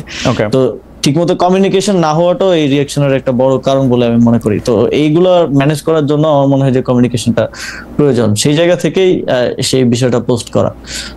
ওকে, আমি আইন উপদেষ্টা ডক্টর আসিফ নজরুল আমাদের অনুষ্ঠানে এসেছিলেন, তখন তিনি আমার একটি প্রশ্নের জবাবে বলেছিলেন যে চট্টগ্রামের মেয়র শাহাদাত সাহেব কেন মেয়রের দায়িত্ব পেলেন, দক্ষিণ ঢাকার ইশাক সাহেব কেন পেলেন না? তখন তিনি আমার মানে প্রশ্নের পর প্রশ্নের জবাবে তিনি বলেছিলেন যে এইটা চট্টগ্রামের ক্ষেত্রে সেই সময়কার যে স্থানীয় সরকার উপদেষ্টা ছিলেন জনাব এফ হাসান আরিফ, তার কারণেই চট্টগ্রাম সিটিতে মেয়র হিসেবে দায়িত্ব পেলেন, কারণ তিনি একটি লিনিয়েন্ট ভিউ নিয়েছিলেন তার মেয়র পদে বসার ক্ষেত্রে, যেটা জনাব আসিফ নেন নাই। সেই জন্য ব্যাপারটার ক্ষেত্রে তিনি এটার মধ্যে সিদ্ধান্ত দিতে চান নাই। সার্বিকভাবে বিএনপির সিনিয়র নেতারা কিন্তু অভিযোগ করেন যে আপনি গায়ের জোরে আসলে জনাব ইশাককে বসতে দেন নাই। তো আপনি কি মনে করেন যে সপ্তাহ 10 দিন বা 15 দিনের জন্য জনাব ইশাক মেয়র হলে সেটা কি মানে আপনি এটাকে পার্সোনালি নিয়েছেন কিনা বা নিয়েছেন কিনা, মানে এটা আপনার গায়ের জোরের ব্যাপারটা আসছে? হ্যাঁ, প্রথমত খালেদ ভাই পার্সোনালি নেওয়ার তো এখানে সুযোগ নাই। এখানে এই ধরনের জনগুরুত্বপূর্ণ এইসব সিদ্ধান্ত সরকারের সর্বোচ্চ পর্যায় থেকেই আসে, এবং এইখানে পার্সোনালি কোনো ডিসিশন নিয়ে তো আমি মানে নিজে ঝুঁকি নিতে চাইবো না। তো এই বিষয়ে সিদ্ধান্ত উপদেষ্টা পরিষদ এবং ফর্মালি ইনফর্মালি উপদেষ্টা পরিষদ থেকেই মানে হয়েছে, এবং তখন আইনি জটিলতা ছিল অনেকগুলো, যেটা আপনিও জানেন। এবং তখন এই যেহেতু আমি মন্ত্রণালয়ের দায়িত্ব অন্য যে কেউ থাকলে তাকেও উপদেষ্টা পরিষদের সিদ্ধান্তই বাস্তবায়ন করতে হতো। এবং আপনি যদি ইশাক ভাইয়েরও লাস্ট একটা প্রেস ব্রিফিং এ উনি নিজেও বলেছেন যে এটা উপদেষ্টা পরিষদের সিদ্ধান্ত, ডক্টর মোহাম্মদ ইউনূসকে ভুল বোঝানো হয়েছে, উপদেষ্টা পরিষদ ভুল বুঝাইছে, তো উনি কিন্তু নিজেও বলেছেন। তো সেই জায়গায় আমার একক স্বেচ্ছাচারী ভাবে এই ডিসিশন নেওয়ার আসলে কোনো ইয়াটা কোথায় আসে মানে শাহাদাত যখন মেয়র হন তখন হাসান আরিফ ছিলেন, ইশাক যখন মেয়র হতে পারেন নাই তখন আসিফ সাহেব ছিলেন। সেই জন্য মনে হয় যে এখানে আসিফ সাহেব কোনো কিছু করেছেন কিনা। না, এটা হাসান আরিফ স্যার হয়তো সেই সময়টার কথা আমার ঠিক মনে নেই, এটা হয়তো তিনি উপদেষ্টা পরিষদে আনেন নাই, কিংবা ওই বিষয়ে এত বেশি আইনি জটিলতাও ছিল না। তো উপদেষ্টা পরিষদে যখন যায় তখন আমার তো মানে স্টেশনের দায়িত্বে থাকা জায়গা থেকে হচ্ছে আমার ওই সিদ্ধান্তটা বাস্তবায়ন করাটা হচ্ছে আমার দায়িত্ব। এবং যেহেতু এখানে আইনি জটিলতা ছিল, একই সাথে এই সিদ্ধান্ত বাস্তবায়নের ক্ষেত্রে আমাদের আসিফ নজরুল স্যারও সহযোগিতা করছেন, অ্যাটর্নি জেনারেলও এইটার ক্ষেত্রে আইনি পরামর্শ দিয়েছেন আমাদেরকে। তো এটা যে এককভাবে আসিফ মাহমুদের, এটা রাজনৈতিক কারণে অনেক সময় বলা হয়ে থাকে, রাজনৈতিক প্রতিপক্ষ আমাকে অনেকে মনে করতে পারেন তারা সেভাবে অ্যাটাক করতে পারেন, কিন্তু শেষ পর্যন্ত তো ইশাক ভাই নিজেও বলেছেন যে এটা উপদেষ্টা পরিষদে আসলে সিদ্ধান্ত। আমারও মনে হয় যে এটা উপদেষ্টা পরিষদেরই সিদ্ধান্ত, কিন্তু এখানে আবার একটা কথা আসে যে উত্তর ঢাকায় আপনি প্রশাসক নিয়োগ দিয়েছেন সম্পূর্ণ আপনার একক সিদ্ধান্তে। জনাব এজাজ সাহেবের আগে পিছে যাই না, কিছু না, করা যায় এখানে সেটা- ভাই, না, এইটা নিয়ে কি আপনি একটু বলবেন? ইদানিং আবার শুনতেছি যে এজাজ সাহেব আপনার এবং সৈয়দা রেজানা হাসান যিনি আরেকজন উপদেষ্টা তাদের দুইজনের একক পছন্দ, তাদের আপনি একটু ভাই বলবেন? ও এজাজ ভাইয়ের নিয়োগটাও কিন্তু উপদেষ্টা পরিষদের সিদ্ধান্ত। এটা কোনো আচ্ছা। মানে এটা তো ফর্মাল এজেন্ডা উত্থাপন হয় নাই, কিন্তু উপদেষ্টা পরিষদের বিবিধে এই বিষয়ে আলোচনা হয়েছে। এবং ওই দিন আমি কোনো একটা কারণে আমি হয়তো সফরে ছিলাম, আমি উপদেষ্টা পরিষদের ওই বৈঠকে ছিলাম না। ইভেন ওই উপদেষ্টা পরিষদের বৈঠকে আমি নিজে ছিলাম না। তো সেই উপদেষ্টা পরিষদের সিদ্ধান্ত হয়েছে, আমাকে সিদ্ধান্ত জানানো হয়েছে, আমি সেটা বাস্তবায়ন করেছি। তো এখন এটা তো পারসেপশন, ওই যে বললাম যে রাজনৈতিক কারণে পারসেপশন তৈরি করা হয় যে একক সিদ্ধান্ত এত বড় জায়গায় আসলে নেওয়ার সুযোগ নেই। যদি একক সিদ্ধান্ত নেওয়ার সুযোগ থাকতো আমি লোকাল গভর্নমেন্ট ইলেকশন দিয়ে দিতাম, আরো অনেক কিছু। আপনার কাছে কি মনে হয় না ডক্টর মোহাম্মদ ইউনূস যদি তার কোনো একটা বক্তব্যে বা কোনো জায়গায় কোনো কিছুতে যদি এটা পরিষ্কার করতেন যেটা উপদেষ্টা পরিষদের সিদ্ধান্ত, তাহলে আপনার উপর এতগুলি জিনিস আসতো না? এবং ডক্টর মোহাম্মদ ইউনূস ইচ্ছা করে বা ডক্টর মোহাম্মদ ইউনূসের অন্যান্য উপদেষ্টা পরিষদ ইচ্ছা করে এটা জনাব আসিফের উপরে আনতেছেন, এরকম আপনার মনে হয়? এখানে হয়তো সরকার থেকে আরো ভালো কমিউনিকেশন করার মানে সুযোগ ছিল। এটা উনি নিজে না বলেও উনার প্রেস সচিবকে দিয়ে ওটা বলাতে পারতেন। আমি কিন্তু এটা এখন পর্যন্ত, মানে আপনি ঠিকই বলেছেন, ইশাক সাহেব বলেছেন যে এটা উপদেষ্টা পরিষদের সিদ্ধান্ত, কিন্তু উপদেষ্টা পরিষদের কারো মুখে বা এর কাছে কিন্তু শুনে আমার মানে প্রফেসর আসিফ নজরুল আমার উপর্যুপরি প্রশ্নের জবাবে তিনি বলেছেন যে তখন হাসান আরিফ এটা খেয়াল করেন নাই, এবারে আসিফ সাহেব সেটা খেয়াল করেছেন। স্পষ্ট, আমি সত্যি মানে সামারি করলে এরকমই দাঁড়ায় কথাটা। তো আমার কাছে মনে হয়েছে যে আমি জনাব হাসান আরিফকে অনেকদিন ধরে চিনি, আমার কাছে মনে হয়েছে যে যেটি জনাব হাসান আরিফের কাছে মনে হইলো যে না আইনি বিষয়ে এটি চলতে পারে, সেটি জনাব আসিফের যখন মনে না হইলো, তার মানে উনি ব্যক্তিগতভাবে ব্যাপারটা নিলেন। এটা কি আপনার মনে হয় না এটা পরিষ্কার করা দরকার ছিল সরকারের? হ্যাঁ, সরকারের পক্ষ থেকে আরো বেটার কমিউনিকেশন হতে পারতো, যেটা হয় নাই আনফরচুনেটলি। তবে এখানে আসলে ব্যক্তিগতভাবে আমি যেটা বারবার বলছি যে ব্যক্তিগতভাবে সিদ্ধান্ত নেওয়ার কোনো সুযোগই নেই। এত বড় গুরুত্বপূর্ণ বিষয়, যেই বিষয় নিয়ে যমুনার সামনে মানে যমুনা পর্যন্ত ব্লকেড হয়ে গেল, অবরোধ হয়ে গেল, এরকম বিষয় নিয়ে আমি আসিফ মাহমুদ একা সিদ্ধান্ত নিয়ে নিব, এটা আসলে মানে এটা আমি মনে করি না যে কোনো সচেতন মানুষ এটা বিশ্বাস করবে। ইভেন যেহেতু মানে ইশাক ভাইও বলছে এটা খুব ক্লিয়ার যে এটা উপদেষ্টা পরিষদের সিদ্ধান্ত ছিল, এবং এজাজ ভাইয়ের নিয়োগটাও উপদেষ্টা পরিষদের সিদ্ধান্ত ছিল, এবং ওই দিন উপদেষ্টা পরিষদের ওই বৈঠকে পর্যন্ত আমি উপস্থিত ছিলাম না। আমার কাছে যেহেতু আমি স্টেশনের দায়িত্বে আছি, সেই জায়গা থেকে আমার হচ্ছে সিদ্ধান্তগুলো বাস্তবায়ন করতে হয়। আমার এখানে একটা রাজনৈতিক অ্যাঙ্গেল দেওয়ার চেষ্টা করা হয়, রাজনৈতিক বিভিন্ন ব্যাপার এখানে আছে। অ্যাবসলিউটলি। এবং বাংলা ভাষায় এই প্রবাদটাকে আমরা বলি যে পরের ঘাড়ে বন্দুক রেখে পাখি শিকার করা। এখানে আমরা আমরা আমরা একটু আপনার কাছে আসি, সেইটা হচ্ছে যে সম্প্রতি মুরাদনগরে মানে ইনসিডেন্টালি আমি জনাব আসিফ মাহমুদ সচিব আপনার কাছ থেকে আরেকটু বেশি সময় আমি একটু চেয়ে নিচ্ছি, যে কারণ আমরা একটু আরো কিছু প্রশ্ন আপনার মধ্যে। সম্প্রতি মুরাদনগর ইনসিডেন্টালি মুরাদনগর আমারও উপজেলা, মানে আমার পিতামহ সেই উপজেলা থেকে এসছেন, আমার বাবা দাদা যাদেরকে বলে আর কি। তো আমারও কিছু খবর পাওয়ার কিছু নিজস্ব সোর্স আছে, তো সেই জন্য আমি দায়িত্ব নিয়ে বলছি যে এইটা আসলে সরকারের সাপ্লাই করা কোনো সোর্স না। তো সেই জন্য আমি বলতেছি যে এই কথা তো ঠিক যে একই পরিবারের তিনজনের হত্যা, চাঁদাবাজি, সালিশ বাণিজ্য, যেমন নানা অভিযোগ ইউপি চেয়ারম্যান শিমুল বিল্লালের বিরুদ্ধে আসে। মানে মানে সারা দেশে আওয়ামী লীগের রাজনীতিতে জড়িত চেয়ারম্যান কেউ পলাতক, কেউ জেলখানায়, অনেককে চেয়ারম্যান থেকে বহিষ্কার করা হয়েছে, কিন্তু শিমুল বিল্লাল কিভাবে টিকে গেলেন? এখন এই কথা এই কারণে আসছে যে সরি শিমুল সাহেবের যে এইটা আসছে এরকম, সেইটার জন্য আপনার বাবা তাকে শেল্টার দিচ্ছেন, এবং আপনার বাবা তাকে শেল্টার দিচ্ছেন যে ক্ষমতা খাটিয়ে, সেই ক্ষমতার নাম হচ্ছে আসিফ মোহাম্মদ সজীব ভূঁইয়া।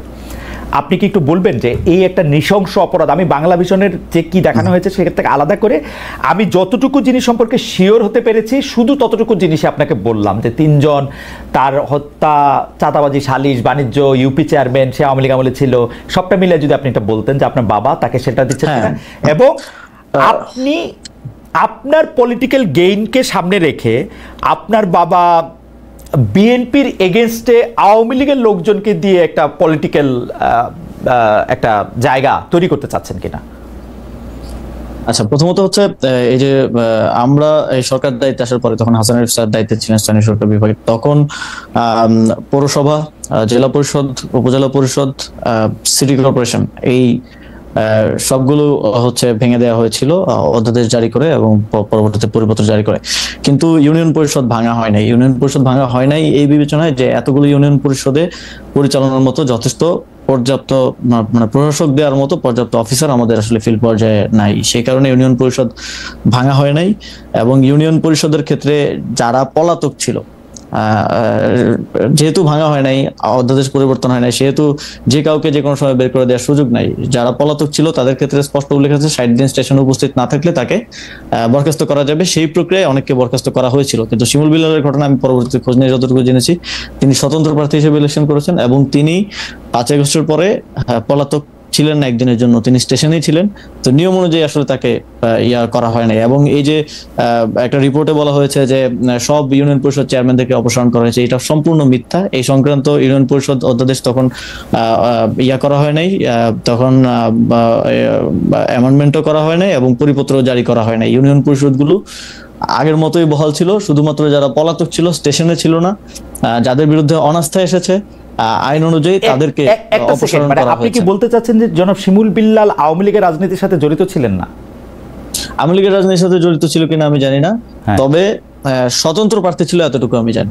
আচ্ছা, তিনি স্বতন্ত্র প্রার্থী হিসেবে নির্বাচনে জয়ী হয়েছেন যতদূর আমি জানি। এবং শেল্টারের বিষয় যেটা বলা হয় যে ওই যে একটা ছবি দিয়ে হচ্ছে বলা হয় যে শেল্টার দেওয়া হচ্ছে, ওই ছবিটা কিন্তু ওই ঘটনারও আরো অনেকদিন আগের।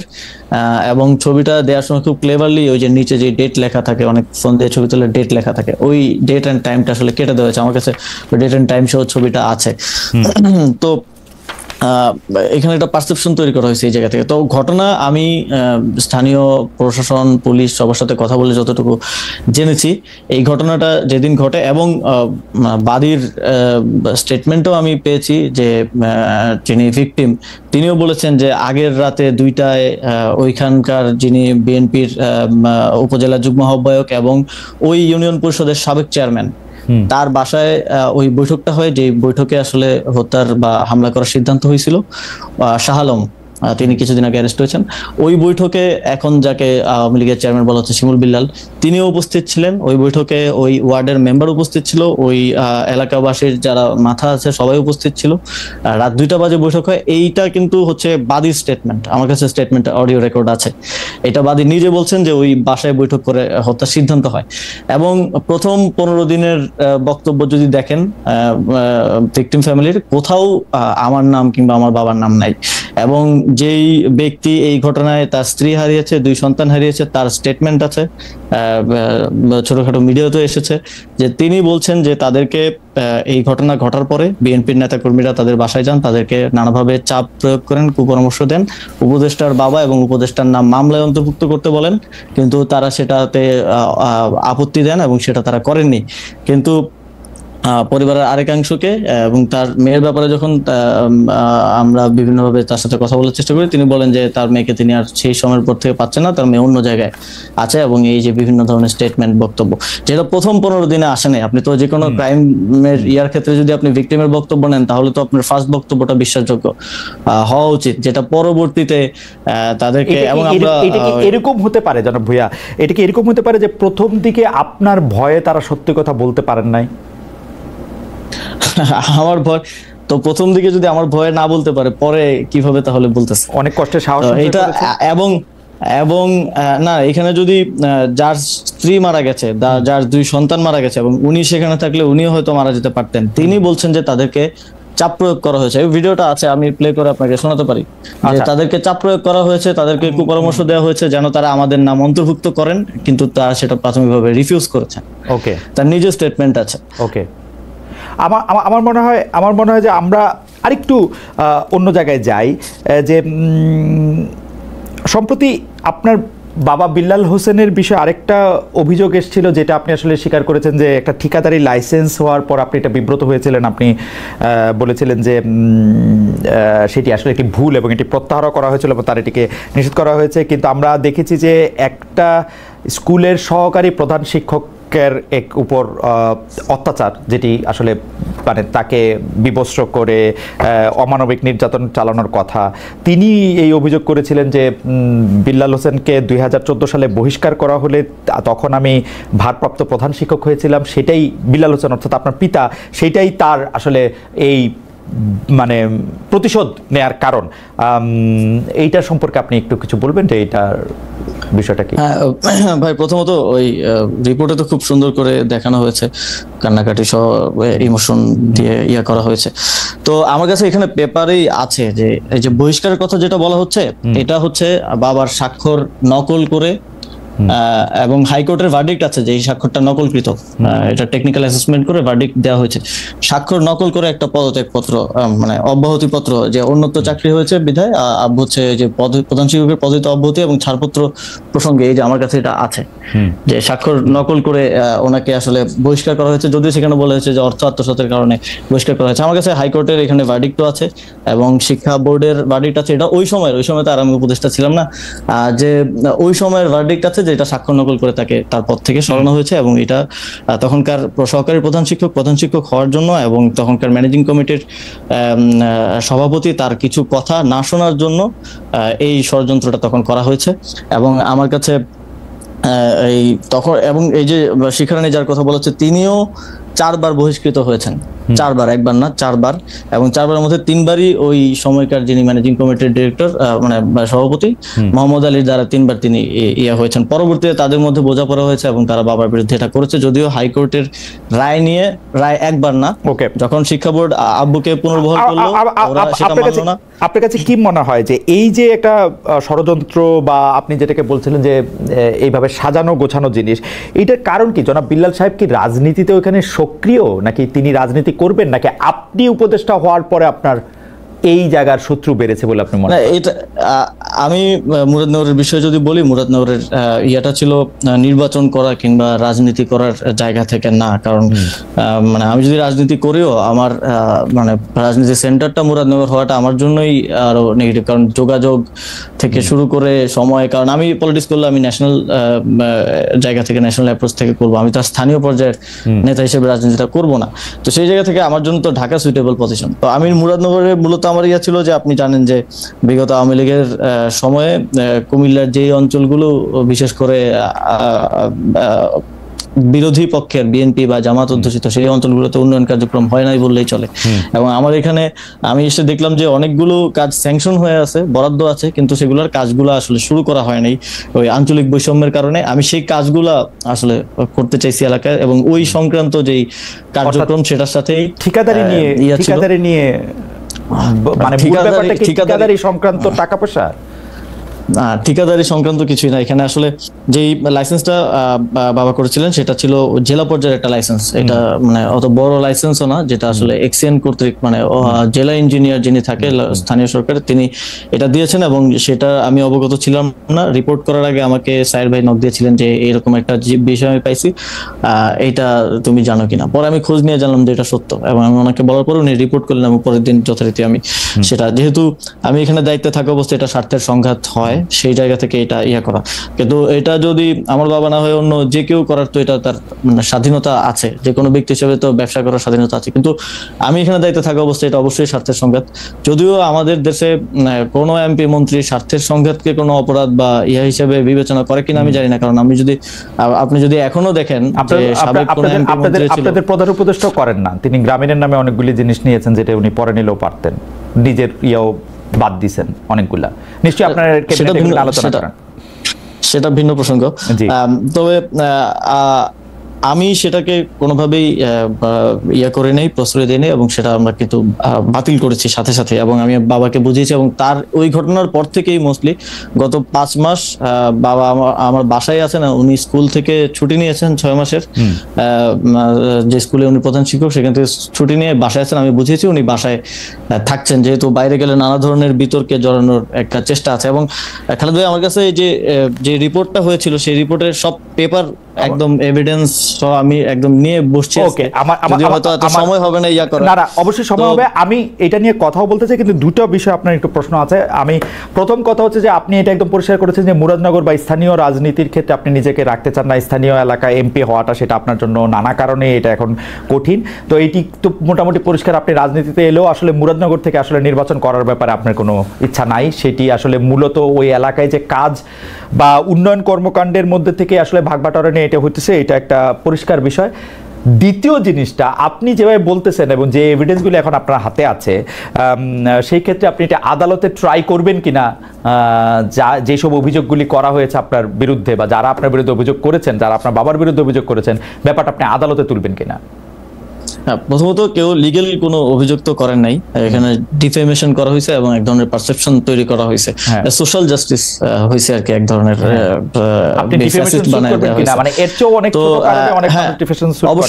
অবশ্যই আমি ডিফেমেশন স্যুট করব এবং সেই জন্য আমরা সব এভিডেন্স একত্র করেছি এবং যেহেতু একটা রিপোর্ট হয়েছে সেটার একটা রিবাটালও আমরা তৈরি করেছি। আমি যদিও মানে ওপেন আহ্বান জানিয়েছিলাম বাংলাদেশের যে কোনো মিডিয়াকে এটা নিয়ে একটা ফ্যাক্ট বেসড ইয়া করার জন্য, আপনি চাইলে আপনিও করতে পারেন। দুই পক্ষের কথা শুনে, ওর কিন্তু একপাক্ষিক রিপোর্ট করা হয়েছে, দুই পক্ষের কথা শুনে আমাদের কাছে যে এভিডেন্স আছে এগুলো নিয়ে একরকম মানে এটাতে কি বলে, একরকম চ্যালেঞ্জই আমি বলবো। তিনিও তরুণ, প্রায় আপনার থেকে একটু বড় অবশ্য, কিন্তু তিনিও তরুণ, তিনিও একরকম চ্যালেঞ্জ জানিয়েছেন। তো আমরা মনে করি যে এইসব বিষয়গুলি নিয়ে যদি কোনো ডিসপিউট হয় সেটা আদালতে এটার মীমাংসা করা উচিত, এবং সেই ক্ষেত্রে নিশ্চয়ই আপনি উপদেষ্টা, সেই জন্য আপনি কোনো বাড়তি প্রভাব আপনার থাকবে সেটা আমরা মনে করি না। আমরা মনে করি আদালতেই এটির সমাধান হওয়া উচিত যদি এরকম কোনো। অবশ্যই আমি উপদেষ্টা হয়ে যাই হয়ে আমার তো মানে বিচার চাওয়ার অধিকার আছে, তো সেই জায়গা থেকে এটা আমরা আইনি ব্যবস্থা নিব এবং সেই জন্য প্রয়োজনীয় সকল ডকুমেন্টস সহ সবকিছু আমরা প্রস্তুত করছি। আপনার সাবেক এপিএস জনাব মোয়াজ্জেমের বিরুদ্ধে দুর্নীতি তদন্ত করছে দুদক, তার বিরুদ্ধে 100 কোটি টাকার দুর্নীতির অভিযোগ রয়েছে, তিনি দুর্নীতিতে জড়িয়ে পড়েছেন। আমাদের প্রশ্ন, এটি আপনি কখন জানতে পেরেছিলেন এবং দুর্নীতিতে জড়িয়ে তিনি আপনার নাম এবং প্রভাব খাটিয়েছেন কিনা? কারণ তার পক্ষে তো আর কোনো এক্সিকিউটিভ সিদ্ধান্ত নেওয়া সম্ভব না, সিদ্ধান্ত আপনার পক্ষে নেওয়া সম্ভব। আপনিও এটার সঙ্গে আসলে জড়িয়েছেন কিনা? যদি আপনি ফেয়ার ট্রায়াল চান, আপনারও আসলে দুদকে হাজিরা দেওয়া উচিত কিনা, পুরোটা নিয়ে যদি একটু বলেন।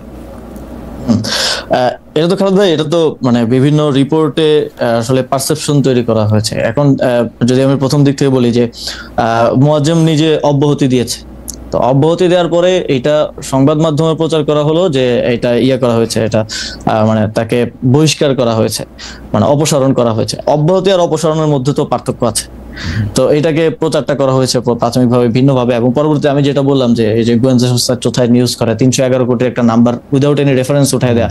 এখন আমি টকশোতেও একজন নেতাকে বলতে শুনলাম যে 200 কোটি তার অ্যাকাউন্টে পাওয়া গেছে নাকি, এটা কোনো ব্যবস্থা সরকার নিচ্ছে না কেন? কিন্তু আপনি যদি দেখেন সে সময় করেন যে আমি কিন্তু যখন অভিযোগটা আসে তখন আমি নিজে দুদকের চেয়ারম্যানকে অনুরোধ করছি এই বিষয়ে করার জন্য, তদন্ত করার জন্য, এবং দুদকে সেটা তদন্ত চলমান আছে। সর্বশেষ আমার খোঁজ নেওয়ার যখন সুযোগ হয়েছে তখন আমি যতদূর জেনেছি যে কোনো প্রকার দুদক সাধারণত কি দেখে থাকে, কোনো নতুন সম্পত্তি ক্রয়, ব্যাংক অ্যাকাউন্ট, মানি লন্ডারিং, এই বিষয়গুলো আছে কিনা, এই ধরনের কোনো প্রকার প্রমাণ তারা পান নাই। একটা জিনিস পেয়েছেন, সেটা হচ্ছে মোয়াজ্জেমের ভাইয়ের বড় ভাইয়ের ব্যাংক অ্যাকাউন্টে 14 লাখ টাকা একবার ঢুকছে, আবার বের করা হয়েছে, এবং সেটার ব্যাপারে আমি পরে জানতে চাই, আমি যতটুকু জানতে পেরেছি যে সেটা ওর মায়ের চিকিৎসার জন্য কোন একটা ভিসা ইস্যুর জন্য হচ্ছে অ্যাকাউন্টের টাকা দেখাতে হয়, এই জন্য কারো থেকে ধার নিয়ে সেটা ঢুকানো হয়েছিল এবং পরবর্তীতে বের করে আবার পরিশোধ করা হয়েছে। তো এটা আমারও দায় বর্তায় যে এটা খোঁজ নেওয়া যে আমার ক্ষমতার অপব্যবহার করে কেউ দুর্নীতি করছে কিনা। সেই জায়গা থেকে কিন্তু দুদককে আপনি মোহন ভাইকে জিজ্ঞেস করতে পারেন, আমি নিজে ওনাকে ফোন করে বলেছি যে আপনি করেন, এবং আমি গোয়েন্দা সংস্থা NSA DGFI দুইটাকেই বলছি যে আপনারা এটা নিয়ে অনুসন্ধান করেন, করে আমাকে জানান যে কোথায় আসলে দুর্নীতি হয়েছে। কিন্তু সেরকম কিছু আমরা এখন পর্যন্ত পাই নাই, সেরকম কিছু দুদকেও পেয়েছে বলে আমি সর্বশেষ আপডেট জানি না। অবশ্যই সেটা যেহেতু তদন্ত চলমান আছে সেটার বিষয়ে রিপোর্ট পাওয়া যাবে, সবাই দেখবে। কিন্তু এটা এই যে রিপোর্ট করে সমানে বিভিন্ন জায়গায় মিম বানিয়ে বা ফেসবুক পোস্টে একটা পারসেপশন যে তৈরি করা হলো যে এপিএস দুর্নীতি করছে মানে উপদেষ্টাও দুর্নীতি করছে। আজ পর্যন্ত দেখেন আমাদের এত সার্ভেলেন্স হয়, এত কিছু লিক হয়, এত মানে ভিডিও চলে যায়, এটা চলে যায়, ওটা চলে যায়, আজ পর্যন্ত আপনার কি কি মনে হয় না যেরকম কিছু করলে মানে ইয়ার দুর্নীতির প্রমাণ কিংবা দুর্নীতি করে থাকলে অর্থ তো মানি ম্যানেজমেন্ট, এটার কোনো প্রমাণ আমি আমার অবশ্যই মনে হয়, ভালো প্রশ্ন করছেন আসিফ, আমার কাছে মনে হয়, কিন্তু আমি মনে করছি আপনি তো একটা দুর্দণ্ড প্রতাপশালী উপদেষ্টা, আপনি এগুলি চাপাও দিতে পারেন, সেই জন্য এটা হইতে পারে আর কি, যে আমরা জানতে পারতেছি না, আমরা যারা সাধারণ লোক। আমি প্রশ্নটা একটু অন্যভাবে করি। আমাদের প্রশ্নটা একটু এরকম, আমাদের দর্শকদের মতটা একটু বলে রাখি। দর্শকরা বলছেন যে আমি নাকি আপনাকে কুসুম কুসুম প্রশ্ন করছি এলাকার, কারণ শিখারানী নিয়ে তো আপনি এড়িয়ে গেলেন, উনার বাবা মপ করে তাকে লাঞ্ছিত করেছেন, এটার এখতিয়ার তাকে কে দিয়েছেন, এটা জনাব এস এস সামির এই প্রশ্ন করেছেন। আপনি এটার জবাব একটু এইটার পরে দিয়ে, আপনি শুধু এইটা বলেন যে ডক্টর মোহাম্মদ ইউনূস বলেছিলেন যে তার উপদেষ্টারা এবং তার সরকারে যারা থাকবেন তারা সম্পদের হিসাব দিবেন। আপনি কি আপনার সম্পদের হিসাব দিতে রেডি আছেন? মানে আপনি কি আপনার সম্পদের হিসাব দিবেন? মানে এই উপদেষ্টা হওয়ার পরে কি আপনার সম্পদ অনেক বেড়েছে? মানে দুইটাই যদি সম্পদের হিসাবের ক্ষেত্রে, সম্পদের হিসাব প্রথম মাসে আমাদের থেকে চাওয়া হয়েছিল, কিন্তু আমার কোনো আমি যেহেতু আয়কর এর আগে আমি আয় করতাম না, তো আয়কর রিটার্ন তো আপনি জানেন যে 3 নাম্বার খোলার পরে 1 বছর পরে আয়কর রিটার্ন জমা দিতে হয়। তো আয়কর রিটার্ন জমা দেওয়ার সময়টা হয় না, সে কারণে আমি সম্পদের হিসাব দিতে পারি না। আমি ক্যাবিনেটকে অবগত করেছি যে আমি এর আগে কোনো আয় করতাম না, যে কারণে আমার 3 নাম্বারটা নতুন খোলা হয়েছে। তো সম্পদের হিসাবটা আমি যখন যেহেতু 1 বছর অলমোস্ট হয়ে গেছে এবং এখন আমার অবশ্যই সরকারি বেতন ভাতা আছে, আয় আছে, তো এইটা আমি যথারীতি দিব এবং আয়কর রিটার্ন জমা দেওয়ার পরে এটা আমি সরকারের কাছেও দিব এবং পাবলিক ডোমেইনেও আমার সম্পদের আয় ব্যয়ের হিসাবটা আমি দেব। ওকে, আর মপ করে শিখারানির ব্যাপারটা কি আপনি এটার কোনো জবাব দিতে চান? জনাব এস এস সামির একটা কথা। হ্যাঁ, অবশ্যই এখানে মানে মপ করে যেটা বলা হচ্ছে একটা ভিডিওতে দেখানো হচ্ছে, কিন্তু সেখানে মানে ফ্রেমিংটা খুব ইন্টারেস্টিংলি করা হয়েছে। শিখারানী যখন তিনি